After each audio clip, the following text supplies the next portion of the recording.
And, you know, and just because they understood something that he didn't, you know, he killed them. And ultimately, that's what it was, you know.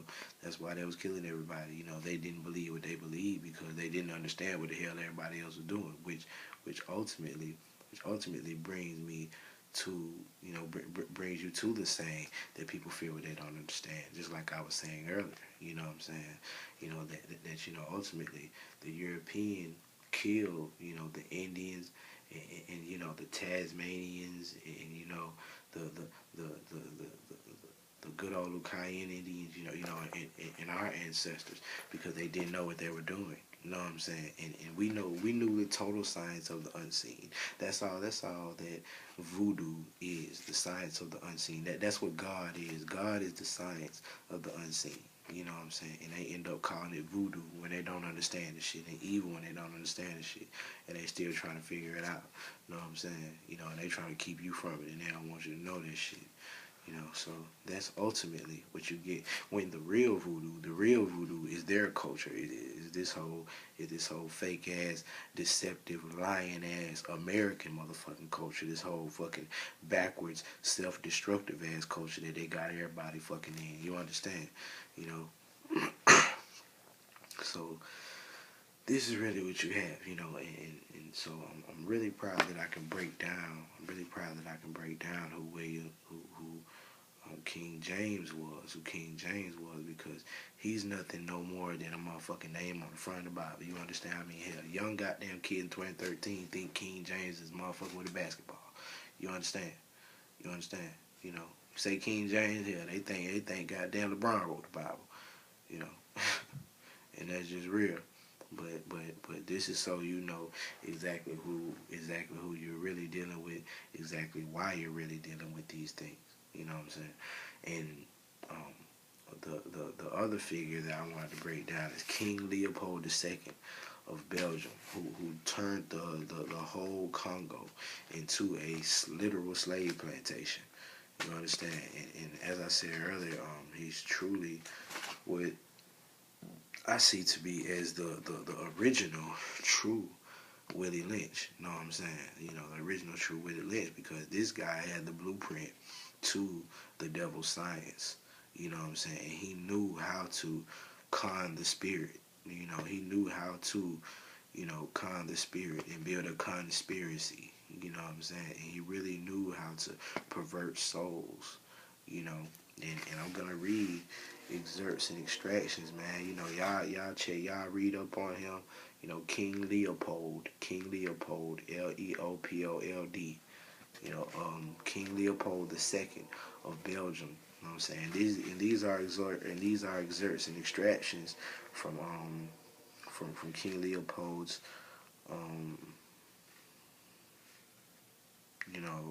from King Leopold to his colonial missionaries in 1883. All right.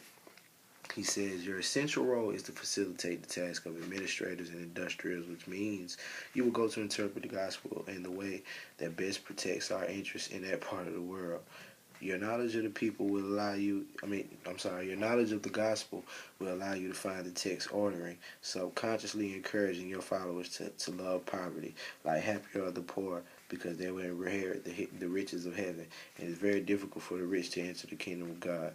You have to detach them from anything. You have to detach them and make them disrespect everything which gives them the courage to affront us. Make them scared against their own ancient science. Call it evil, voodoo, satanic. Set up all kind of ominous language around their ancient sciences and powers. Just tell them to pray.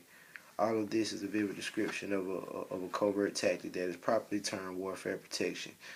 Consequently, this action is to block off and affect the younger ones in their future. They have to learn to obey what the missionary ruling government recommends, who is the father of their soul. And you must singularly insist on their total submission and obedience, and developing the spirit and avoid developing the spirit in the schools. Wow. Avoid developing the spirit in the schools. Teach students to read and not to reason. That is powerful.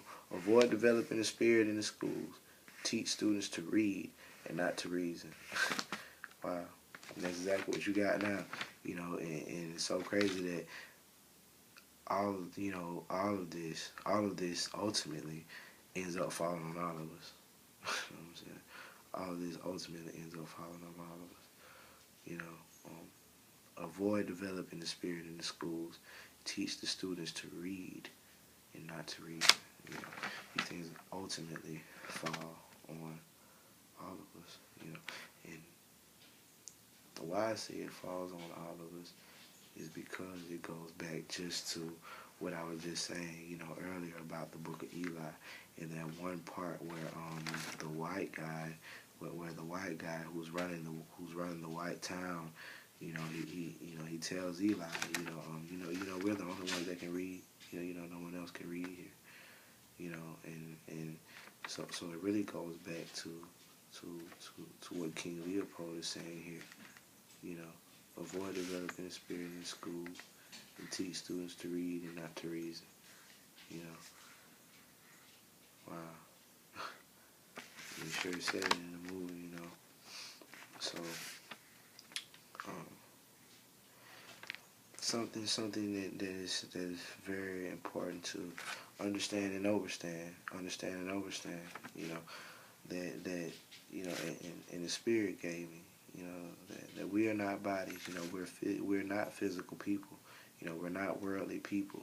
You know, we're not bodies. You know, we're only here to transmit cosmic messages, promote life, peace, understanding, and the boundless knowledge that is the invisible direct proof of the connection of what meets the eye and the unseen. Through thorough analysis and explanation, we actually bring the unseen into physical form. Whether it be through physical or verbal manifestation, the work of man is to make evident the work of the cosmos. You know, and another great way to understand this concept is by understanding the beauty of sleep. You know, ultimately, if we were flesh or worldly, earthly people, like we think, we wouldn't even have to go to sleep. You know, when you go to sleep, it's because the vessel or the vehicle, you know, the vessel, the vehicle, the body is worn down and needs gas, you know, or a charge, you know, however you call it, you know, so to speak. So when you go to sleep, the spirit, you know, your soul or you, you know, actually you know, what is you, gets out of its earthly tomb, you know, and it goes back to its original power source, which is God, you know, the same way in which, you know, when you turn out your lights in the house, you know your lights ain't off, you know, but all that light goes back to its original power, you know, Georgia power, you know, and God is Georgia power, you know, like you know, when we go to sleep, you know, that type of thing, you know, so we can power up for what we call tomorrow, you know, and ultimately, this is why most people all your life, you know, this is why most people all your life always say they prefer to die in their sleep because, you know, ultimately, you ain't even damn there when you sleep. You know what I'm saying? That's not even you. You know, you're not even there. You know, just you know, it's just a shell. That's just a tomb. You know what I'm saying? You know, and that's probably why all tombs look like a nigga sleep. You know what I'm saying? Look like they sleep or something. You know, you know, and this also, you know. This also ties into the study, you know, into the study of you know, why scientists have researched and implemented this artificial society and clone consciousness that resembles sleep. You know, this definitely ties into the study of why, you know, we have so much entertainment and so much just you know, mindless entertainment, you know, because it totally resembles sleep, you know, in its own way. You know, it has us in a zombie, you know, Walking Dead like state, you know, where we really aren't, you know, very conscious at all of what's really going on in the world, you know, and you know, understanding what your soul is and where it's going back to, understanding we're not earthly, you know, like, you know, earthly entities, worldly entities is number one. That's what makes us. That's what makes us the gods that we are, you know, and the relationship of the sun to the soul, you know, the same way that the sun rises every morning to keep the earth, you know what I'm saying, rises every morning, you know, it is completely parallel to, you know,